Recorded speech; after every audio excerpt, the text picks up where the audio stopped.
One of the things you can do while you're waiting for that to dry, which is, I should have done it before I started. Of course, I should have done measurements, but you know, I never let that stop me. Just kind of get an idea, you know, use a mini. Say, oh, I want my door to be about this high. And that'll also give you an idea where you want your windows to be. Center of our window would be right about there.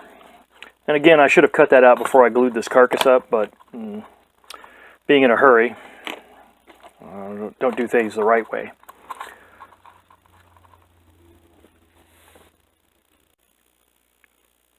I marked out where the door and a window will go. I don't do a lot of windows on these generally because they're kind of a pain to cover with the siding, but you can, especially if you have really nice windows. And we'll do another video on that. I'm going to cast some windows to put on them.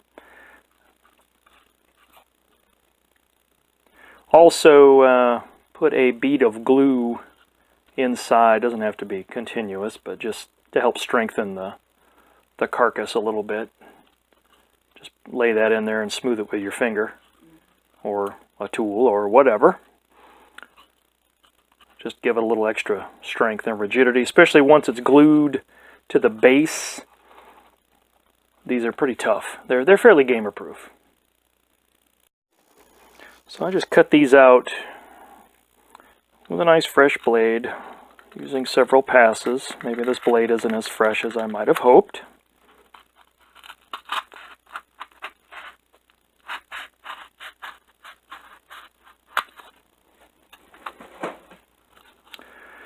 And again, it would have been 10 times easier had I just done this before I glued the parts together, but no one ever said I was very smart.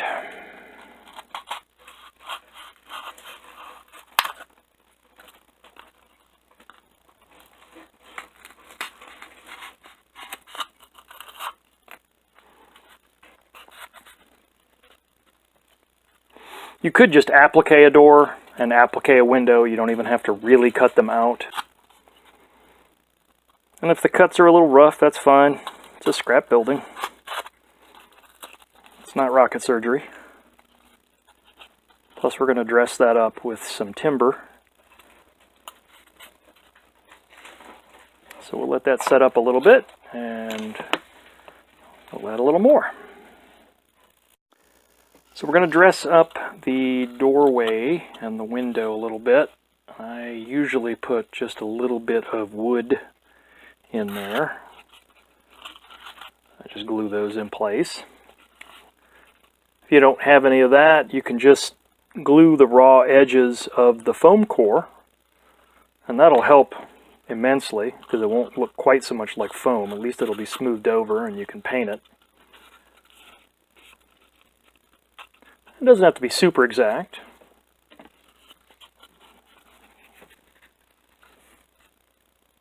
Well, it helps if you take the lid off the glue.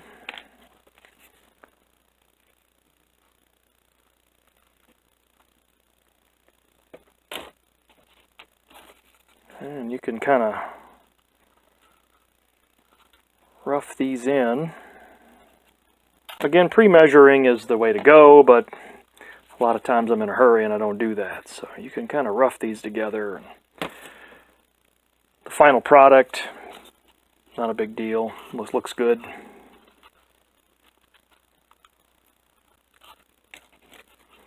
These are, being they're sort of a semi-natural wood product. I mean, obviously it's not artificial wood, but it's been machined. But some of these are very irregular, which is good if you want very irregular pieces.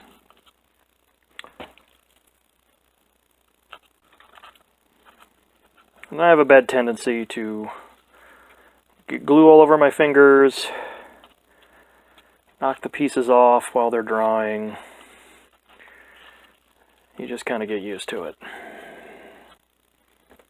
So anyway, when that sets up, it'll be a lot more appealing. So I'll do the window and I'll come right back. And there's our window put in. Looks pretty scrappy. So we may give that a little extra detailing on the outside.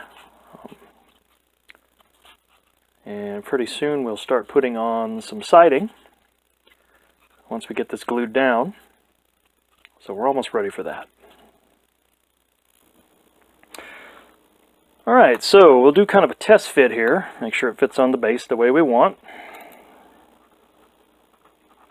I'll lay some PVA on there. And yes, we're going to have some little gaps at the bottom.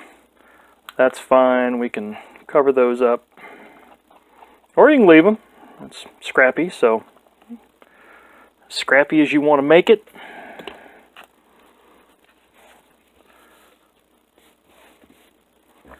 Seen more than one place in real life where people were actually living and you could see through the walls. So, no wrong thing there. Put that down.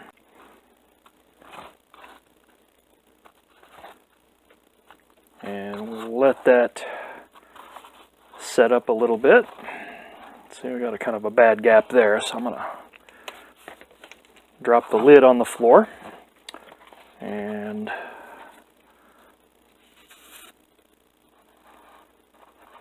lay a bead of PVA in there.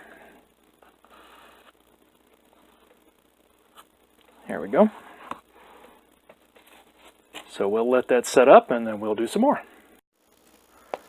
While that's setting up to dry, I cut some pieces to measure to cover over the top of our foam core. So we're going to lay those on there too. We'll just put a bit of PVA on here.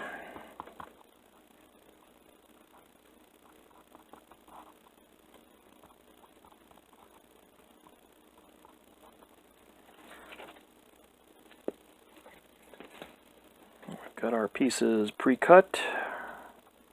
The biggest thing is to try and make these things gamer proof, because we can all be a little ham-handed at times. I don't generally do much of anything with the interiors. Certainly you can. I've seen a lot of great builds where people do a fantastic detailed interior, and eventually I'll do one. I want to do an arcade and a laundromat, and those kind of things wouldn't be the same if you didn't have washing machines or gaming consoles or whatever inside of them. So, but that's for down the road. Right now, I'm just going to knock out some places for people to inhabit. Maybe super mutants to run out of, who knows. For some extra detailing, anywhere there's exposed foam core, you can just lay down a strip of PVA and a hunk of wood, kind of hint at the framing inside. Totally optional. You could cover this with siding and they would look fine too. Just to give your buildings a little bit of variation, a little color tone variation. Some aged wood always makes a nice choice. But again, completely optional. Detailing as you go. Added a door jamb because I noticed there was kind of a gap there that isn't going to be covered by the siding. So I'll put in a bottom tread and all that good stuff.